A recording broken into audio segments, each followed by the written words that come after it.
What it do? Bedtime crew. Hey man, listen, today I'm here to talk about the UFC fighters that genuinely have plot armor. Like, there is no other way of explaining how these dudes manage to pull off the wins and the resume that they have. If they're up in the S and the A tier, I truly believe the UFC is scripted and these guys are the main character. If they're down in the C and the D tier, the writing team is trying to kill them off. You know what I'm saying? Like, I feel like you guys are going to understand exactly what I mean. I've done a video naming fighters in every division like this, but I wanted to expand it and really cover as many fighters as I could that I feel fit this description. So let's get into this, man. I'm excited to talk about this. I feel like this is very topical. This is very important to discuss in MMA because people talk about, oh, the outside foot belt, dude, the way he's hand fighting. No, man. Vibes, plot armor. Just got a feeling about it. I don't know, man. That is the best way to analyze MMA, in my humble opinion, as the best predictor on YouTube. So let's get into this, man. Coming in hot. We're going to put Manel Kape at the B tier. This guy literally can eye poke you with two hands, kick you in the nuts. No one is going to hold it against. And he has boobs like Izzy, but no one's going to hold it against him because we love Manel Kape. He is a main character. He's a very exciting character in the UFC. He's one of the only flyweights that has a fucking personality. And for that reason, this man does have a little bit of plot armor. I'm not going to put him in the A or the S tier because if he had full-blown, you know, like main character privileges, he would have won the split decision against Mateus Nicolau or Pantoja, right? He can do whatever he wants against these other contenders. I don't think he's going to win the belt, so I'm going to put him in the B tier, but he definitely does have a little bit of plot armor in the UFC. I'm going to put Manel Kape at the B tier. Let's move on to one of our first S tier entrants, Ilia Topuria. Dude, this guy, there's no explanation of this guy, bro. Dude, this guy, oh my god, man. Every top contender, like Volk and Max, they miraculously come down from 155, where they've taken a little bit of damage, and they have to cut back down to 145 on a pretty quick turnaround to fight this fucking guy with pure hatred in his heart, who only wants to sleep every beloved fighter in the UFC, and he's ticking off the list every single pay-per-view.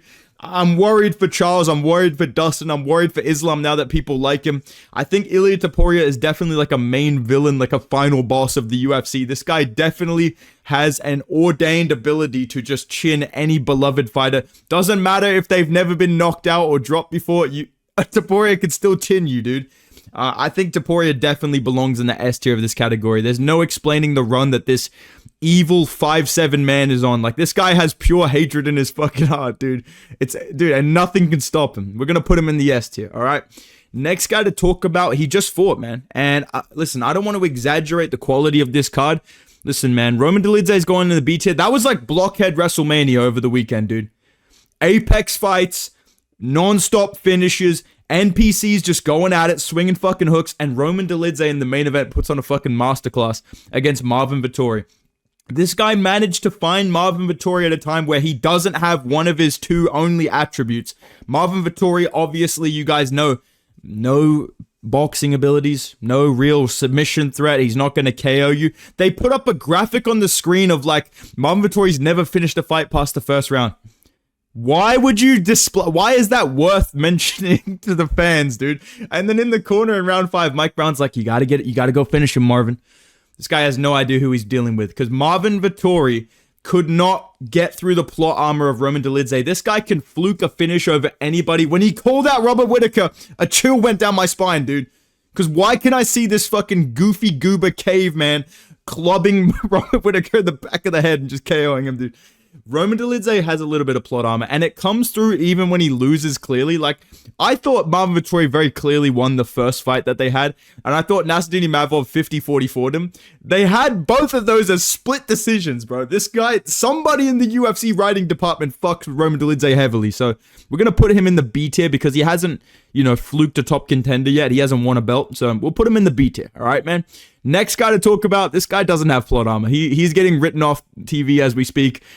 Dude, this fight's gonna be the fucking shit, dude. Dude, Bobby Green. Oh, man. Bobby Green. This guy, they changed the character name a little bit. They're workshopping a couple of ideas in the writing room. I can let you guys know that. Get ready for the Joshua Van title run, the Paddy Pimblett title run. These things are all in development in the writing team. And unfortunately, we're going to be writing off Bobby Green this year. He's had a good run on the show. He had a couple of good wins against Nasrat Hakparast. I remember that. Al Quinta.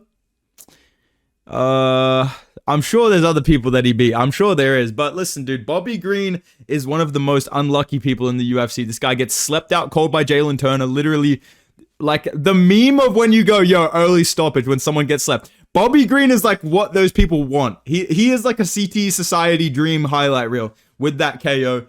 Bobby Green takes life-altering damage against Jalen Turner.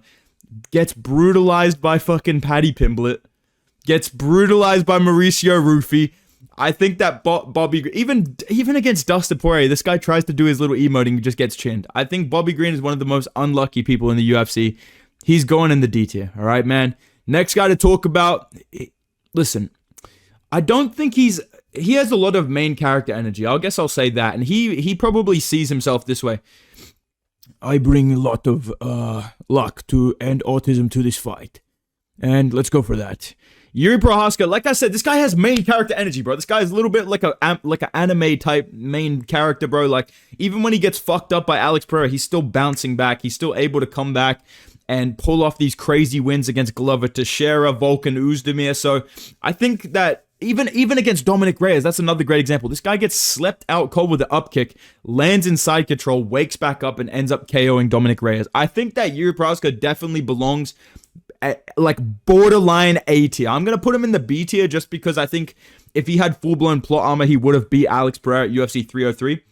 I think B tier is pretty fair because I think anybody else at light heavyweight, including Big Ank, I know that you guys think I'm a Big Ank glazer. I fuck with Big Ank. He's my boy. You know, obviously I hit him up. I told him to change his name. He changed his name to Big Ank. I think Yuri Prochazka could plot armor his way through fucking Big Ank, dude. He has that level of bringing the storm. So we're going to put Yuri in the B tier. Shout out Yuri Prochazka. Why is Manel Cup so fucking little in this thing, bro? What the fuck, dude? Now, next one on the list. This is another S tier. Hall of Fame plot armor equipped. Nobody talks about it, lads. I'm going to fucking fluke Michael Chandler, lads. I'm going to win the fucking belt, you know? Bro, take a look at this picture of Ilya and Paddy next to each other because I'm letting you know right now these two will be fighting at some point. There's nothing can stop Paddy Pimblett. When will you guys realize this, man? People genuinely picked Bobby Green to beat this guy in the UK. I was like, are you fucking serious? You seriously think the UFC is going to let Bobby Green be the guy that derails this? No, bro. Paddy Pimblett, I have no doubts. I have so much faith in this guy's plot armor. None of my analysis of Paddy Pimblett really comes down to his fighting ability. And that's why I always hate on the outside foot battle shit because, you know, if you look at pure striking, Bobby Green should have been able to do well against Paddy Pimblett. He got fucking smoked, dude. People make all these predictions. Dude, Michael Chandler's going to freaking catch him with the left hook, man. Paddy Pimblett is going to plot armor his way through Michael Chandler and finish him somehow. Quicker than fucking somebody else did that's an elite fighter. He's going to fight Charles Oliveira or not Dustin Poirier, Charles Oliveira or Justin Gaethje, and he's going to win a split decision. He's going to be getting a title shot. This guy is a main character in the lightweight division. When will people realize this? Paddy Pimblett, he is going to fight for a belt. I'm 110% convinced. Not based on his skills, like, oh, dude, he's actually underrated. He is actually underrated, but I think it's slowly going away. I don't care how shit he looks compared to the other guys. He's going to fight for the belt. The UFC wants him to fight for the belt. He has plot armor. He's a main character. He's going to fight for the belt, dude. 110%, man. All right? Now, this next one's nice to talk about. I'm excited to put this guy on the tier list. We're going to put young Dominic Reyes in the C tier. Now, 2023, I would have put bro in the fucking E tier, man. I would have added a new tier, dropped bro down there and said, listen, man, see you on the other side. It's like Dominic Reyes is still with us. You know what I mean? But now, somebody up above, Big Dana, maybe Hunter, maybe Sean, whoever's in charge of the writing department, whoever's in part of the creative team at UFC, they've brought back Dominic Reyes' character arc, bro. They've revived him. They've redeemed him. They're bringing him back. He's on a win streak. I feel like Dominic Reyes is low-key about to plot armor his way into the top 10 or the top 5. I don't know what it is. I think he's going to beat Nikita Krylov. And I'm going to let you know now. My UFC 314 predictions, I'm going to mention plot armor. I got a feeling. I just feel like this is going to happen. A lot of my thoughts about 314, I'm thinking, dude, I just feel like Reyes is going to beat Krylov. I just feel like he's going to plot armor his way through Krylov. Paddy Pimblett, Michael Chan. I feel like Paddy Pimblett has main character energy. Even Pitbull. I'm feeling like Pitbull is going to have that Bellator debut plot armor and beat Yaya Rodriguez. So I'm going to put Dominic Reyes in the C tier because he did get chinned by Ryan Spann. And I do think he could get chinned by Nikita Krylov, and I don't think he would beat anyone in the top 5. But I could see him go on a nice little run, like 1 or 2 more wins, and then he gets chinned. So I'm going to put Dominic Reyes in the C tier, okay? Next guy on the tier list. Brother, I don't give a fuck about this, brother. Brother. I have to go A tier, brother. You know. Listen, man. Khamzat Chimaev should be S tier. But the fucking immune system but at the same time, I'm gonna be real, bro. The immune system problems is why he's not in the S tier. But at the same time, I feel like they also add to his plot armor. Like any fight where you go, shit, dude, this might be a tough fight. Chimaev pulls out. Boom, we don't have to worry about it. You know? We just avoided the whole Paulo Costa fight. You know what I mean? We jumped straight back into the Robert Whittaker fight, right? And I feel like every single opportunity where we could have seen the plot armor cracked, like the Gilbert Burns fight or the Kamaru Usman fight, he just clutches up. Like, I think I'm not going to put Chimaev in that S tier because I could see him losing because of the issues that he has in his fighting style, like his cardio in late round 2. He gets a second win in round 3 a lot of his fights, but I still think that the way that this guy can shoot a takedown from fucking 20 feet away and still get it regardless of who he's fighting, literally fighting fucking Robert Whittaker, mate, and Kamaru Usman, he can shoot it the worst takedown you've ever seen, still get it, and still control them. It makes no sense. You have to put him in this conversation. I'm going to put him in the A tier because, like I said, if he had full-blown S tier, like, plot armor, he would be champion already. That's what I'll say, dude, because realistically, when he came into the UFC, I was like, bro, this guy's going to win the belt. This guy's, I was watching that division like, bro, please don't feed McGregor to this guy, man. Please, because they were talking about McGregor Chimaev when he debuted. I was like, please don't do that to my boy McGregor, man. Please don't feed McGregor to this guy. You know, now I don't give a fuck, right? But Chimaev, I think if he had S tier plot armor, he would have won the belt already. He would have fought Leon Edwards and beat him and exposed that matchup. I think he would have beat Usman back then as well. Then again, though, 5 rounds, maybe he avoided getting road checked by Usman fighting 5 rounds and he made it up to middleweight and got to get that win. So I don't know. He's kind of paradoxical. I'm going to put him in the A tier though. All right, man. Next guy to talk about. Come on, man. We're going to be rising up. But right now, I'm going to be humble. We are going to be humble. We're going to put ourselves at C tier. Anthony Fluffy Hernandez. Doesn't matter what happens to this guy, man. You can rock him to the body. He has a really good chin. He has a really like chinny body, bro. This guy gets hit to the body and just gets rocked every single time. But it doesn't matter, bro, because he can just find a way to win round 2 and 3 against anybody. He's losing round 1 to everybody. He's winning 2 and 3 against everybody. Anthony Hernandez is a sneaky little plot armor character. I'm not going to put him in the B or the A tier because I don't think he's had to prove it against really elite guys yet. Like, he hasn't had to fight like an Adesanya or a Whittaker or somebody like that where you can kind of prove it. Or fights where it's like, bro, surely he fucking loses this. Or people think he's really not that good and he just wins regardless. Same with Paddy Pimblett. I think Paddy Pimblett, even though he hasn't fought like a top contender yet, I know he's going to plot armor his way through it. And I'm not 100% sure on Anthony Hernandez, so I'm going to put him in the C tier. But I do think he's going to be champion. All right, man? Let's move on and listen, man, you know, like I said, I like to be humble, dude. Listen, man, things have not been going good for me lately, man. I got chinned by Kai Kara France. It was, kid landed a lucky overhand, swung for the, bum landed a lucky shot. It is what it is, dude. He got his revenge for what happened when we sparred. And I'm feeling like this Moreno fight is just bad. I don't like this Moreno fight, bro. I'm really worried for Usyk, bro. Why is he fighting fucking Brandon Moreno in Mexico, dude? Why do we keep sending my boy to fucking Brazil, to Mexico? Are we trying to get this guy fucking attacked by the cartel on top of losing to number 1 and the champion in the division? What the fuck are we doing? Why can't this guy fight fucking Ramazan Temirov or Tim Elliott? Why does he have to fight fucking Brandon Moreno and Pantoja and Kai Kara France, who's locked in all of a sudden now? Like, Kai Kara France got the Christmas presents he asked for from Santa, and now he's feeling fucking happy. He's got some pip in his step, and he KOs Steve Usyk with a lucky overhand, dude. It's so fucking unfair, dude. But Steve Usyk, he's not having good luck. It seems like the writing staff is kind of turned against him. I'm going to put him in the D tier, unfortunately. As much as it hurts, I just have to be honest, man. All right. Now, this next one. O'Malley. Dude, imagine not putting me in the fucking S tier, dude. Sean O'Malley has plot armor. Like, I made this video like 2 years ago. I put him as the main character of bantamweight because of the way that he beat Aljamain Sterling. It made no sense. And dude, I love when these plot armor wins happen. People try and act like they knew. They're like, dude, you picked Aljo over O'Malley? Dude, you're fucking casual, dude. Everyone knew O'Malley was gonna stuff every takedown when he got taken down by fucking Petr Yan, dude. Everyone knew this guy was gonna destroy Aljo. I love when people fucking do that, dude. They did it with Strickland. I said, dude, you didn't pick Strickland? Dude, you're a fucking idiot, dude. Sean O'Malley has that type of plot armor where people act like they knew he was gonna win the entire time. And I think that he may be able to clutch up against Merab in a rematch based purely on the Dana White privilege plot armor, where if the UFC wants you to be champion, they want you to fight for the belt, it will fucking happen.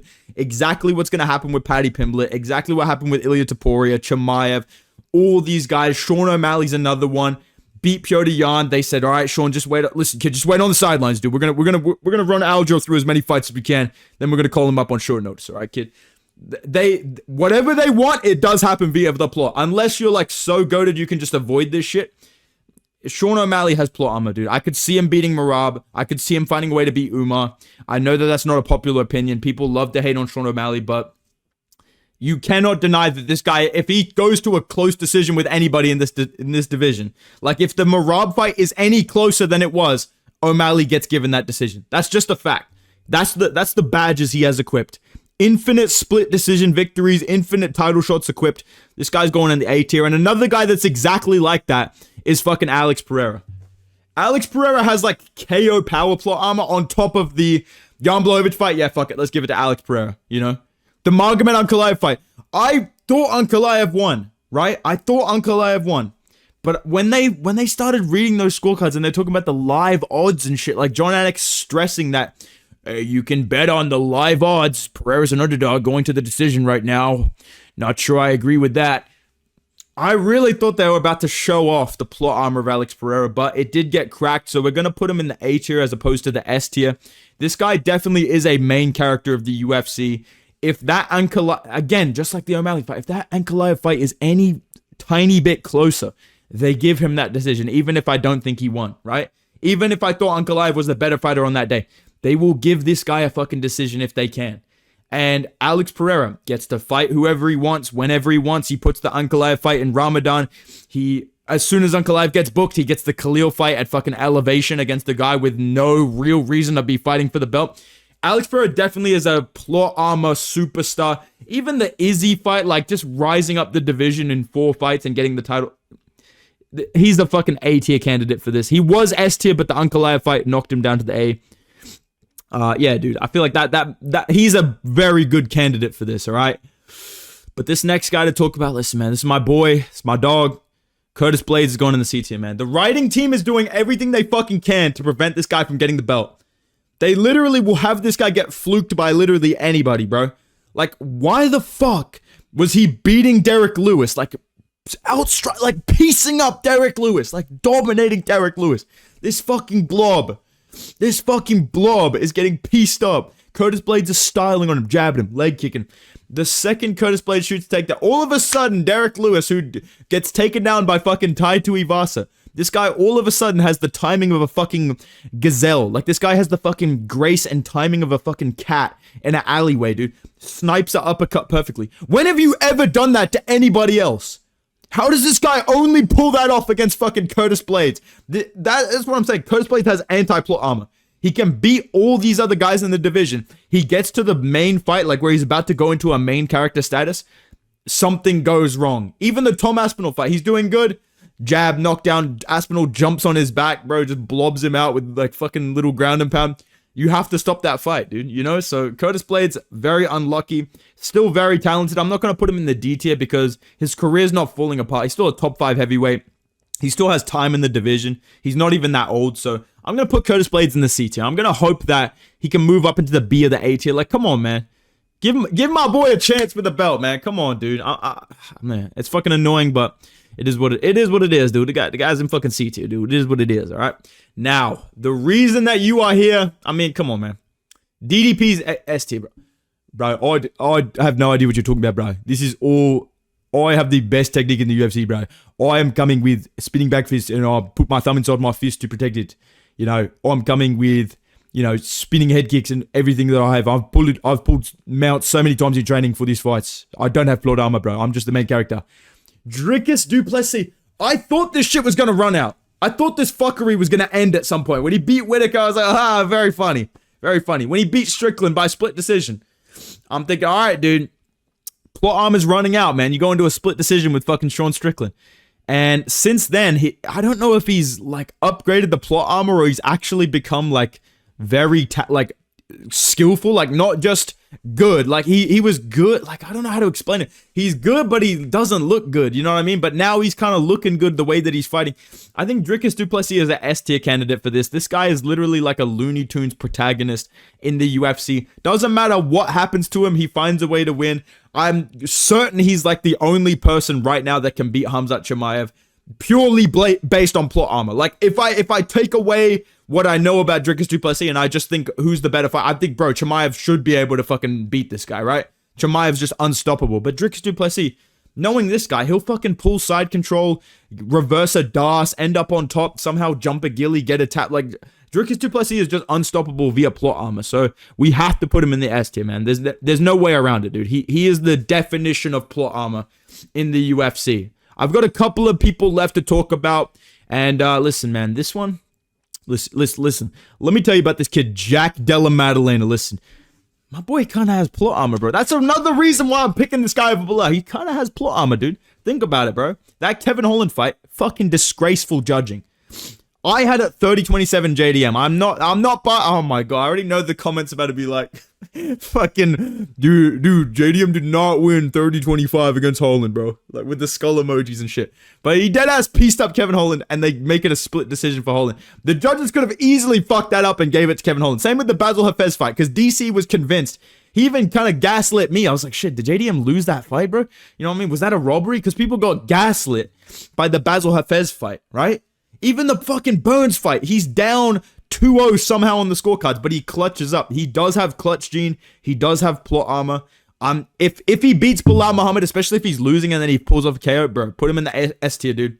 He's joining the greats. He's joining the legends of the game. Right now, I'm going to be humble. I'm going to put my GOAT JDM in the B tier, all right? Because I feel like he does have a little bit of plot armor on his side. But not too much to where it's like noticeable the way that it was for DDP. Like DDP back in 2023, he was an S tier candidate already, right? He's just continued it. JDM, I'll put him at B. I'll see what he does with listen, we'll see how this thing plays out, all right? Now, this next guy, I haven't talked about him in a while. He recently got a fight announced. People wanted to know my opinion. Bot Nickel, your time has come. There's no way out of this one, brother. Bot Nickel, he had the Jake Paul plot armor. He had the NPC prospect with an overhand plot armor. He had the Contender Series plot armor. He's fighting fucking jabronis and literal NPCs. That time has ended. Now you're fighting Rainier Derrida. The plot armor will be ending at UFC Des Moines, I believe it is. Des Moines, whatever the fuck it is. Iowa. Cool. I didn't know that was a real place, but shout out to Des Moines, Iowa, if any of you guys are from there. Bo Nickel, that's where his career is going to be ending, bro, because this guy's losing to Rainier Derrida. His plot armor as a hyped up Dana White glazed prospect is slowly declining, and I think it's going to die against Rainier Derrida. I do think that Bo Nickel, if he moves down to welterweight, can go on a pretty decent run, because I don't think he's a big, like, filled out middleweight. I think at welterweight, he'd be a lot more like advantageous for his style and his abilities. I think he should move down to welterweight after the Rainier Derrida fight. But if he manages to beat RDR, who also kind of has plot armor, I think Bo Nickel can head into the A tier. But right now, I'm pretty confident he's not going to win that fight. I'm going to put him in the C tier and say that it will be running out very, very soon this year, okay? I've got 3 people left to talk about. All of them are greats in this conversation. Like, these guys are borderline Mount Rushmore candidates, all right, man? First guy to talk about, Derek Lewis. The fluke master himself. Like I said before, this guy against fucking Tai Tuivasa, fakes going out cold. This guy against fucking Marcos Rogerio Delimio, whatever this guy's name is, the fucking hard-boiled egg that he was fighting. Just flukes a flying knee. Flukes a flying... When have you ever shot that shot before? Against Curtis Blade, just flukes a perfect uppercut. Flukes the number 2 contender in the division. Curtis Blade somehow manages to beat Francis Ngannou by decision. This guy doesn't make any fucking sense, bro, because in the same year, he'll lose to fucking Sergey Spivak dominantly. He'll get absolutely folded by fucking Tai Tuivasa at his peak blob physique. This guy makes absolutely no sense. Every time I think, okay, he's officially fucking done, he's given up trying, he comes back with a crazy win. He is a plot armor merchant. Derek Lewis belongs in the A tier. He's a borderline S tier, but because he didn't win the belt, like if he fluked DC or fucking Cyril Gane, bro, he's going S tier, right? But I think for the career he's had, he belongs in the A tier. Shout out to Derek Lewis, man. Next guy to talk about, I think Islam Makhachev has B tier plot armor, bro. I do think that he is like he has obviously, you know, the buffs that he has, Dagestani plot armor. That's a real thing. That really is a real thing. I really believe that Dagestani plot armor. That's a real thing. He has that going for him. He has the lightweight goat kind of aura. I think that helps him. But I will say that the plot armor of Islam Makhachev, obviously he did get to fight Volkanovski on short notice. He got to fight Moicano on short notice. But and I guess Bobby Green on short. And Dan Hook. Actually, you know what? Yeah, he actually does have fucking plot armor. He got to fight a lot of good guys on his resume on short notice. And usually on short notice, he looks way better than he does on full camp. So I would say that Islam Makhachev, 110% the best fighter in the UFC right now. Like, he's neck and neck with Ilya Topuria. Pause. Jesus Christ. Pause. Right? But he has built a lot of his legacy on some pretty good circumstances. Like, he didn't have to fight Beneil Dariush back in his prime. Like, prime Benny, low-key would have been a struggle for this guy. I mean, Thiago Moises took him down. Imagine what prime Beneil Dariush would have done. But he got to avoid that matchup. Beneil Dariush literally broke his leg. That is plot armor for Islam. I'm going to put him in the B tier, though, because, you know, the Charles Oliveira fight, the first Volk fight, you know, a couple of his other contender wins, and just his general consistency. I think we can all agree that Islam Makhachev is not, like, fluking these guys. Like, he is genuinely that good. He had some weird circumstances where people maybe thought it wasn't legit, but we all know how good Islam is. I can't put him in the A or the S tier and be like, yeah, this guy's you fucking lucky ass dude, this guy's fluking people, or this guy's a main character. Islam Makhachev is just that good, and he has a little bit of luck on his side. I'm gonna put him in the B tier, all right, man? But there is one person left to fucking talk about in the S tier, and it's not just a person, it's a team. The Fighting Nerds plot armor. I just need to give it up for whoever wrote this storyline, because these guys, all of them, except for Bruno Brazil, who ruined my fucking life at UFC 312, and I haven't forgotten about that, dude. Don't think I forgot. Don't think shit's sweet. Because you're kind of, you know, because you're kind of bad. Don't think shit is sweet, bro. Because you fucked up UFC 312 for me and a lot of my friends as well. But the rest of the Fighting Notes, Kai Baralho, Gene Silvio, whatever the guy's name is, Carlos Prates, what's the other guy? Mauricio Rufy.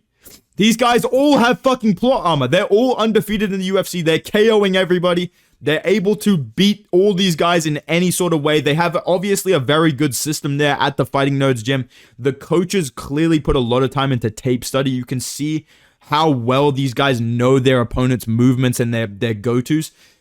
It's not just plot armor, but a lot of it kind of is, dude. Like, they're getting these matchups where it's like, yeah, dude, these guys are definitely going to be going on a run. It genuinely feels like all of these guys could make a run to the belt. And there's no way to explain a whole team being like 95 overalls in terms of their potential other than plot armor. So I have to put the Fighting Nerds as a team up in the S tier. But yeah, this is my tier list. These are the UFC fighters with plot armor. Let me know what you think down below, man. Who do you think the writing staff absolutely fucking loves at the UFC? Who do you think is getting written off in the year of 2025? I'd love to hear that in the comments down below. If you guys enjoyed the video, drop a like. Subscribe to the channel. I am going to America this week, so some of the videos will be pre-recorded, which for a lot of other YouTubers would be a problem. But for my fan base, I mean, they already have pre-recorded comments. I'm sure I could literally upload a video going, hey guys, I actually won the UFC championship. The top comment would be like, bro, JDM did not win the fucking belt, bro. Or like, aged like milk, or everything you said is wrong. I could literally upload a video of anything and the comments would be that. So I don't think it'll be a huge change. I will have my stuff with me, so if any news drops, I will be doing videos about it while I'm in the States. But yeah, just wanted to let you guys know. Appreciate all the support, man. You guys have been going crazy with it. Yeah, appreciate you guys. Subscribe if you're not already. Drop a like. Go follow me on Instagram and Twitter at Bedtime MMA. And I will see you guys in the next video, man. Goodbye.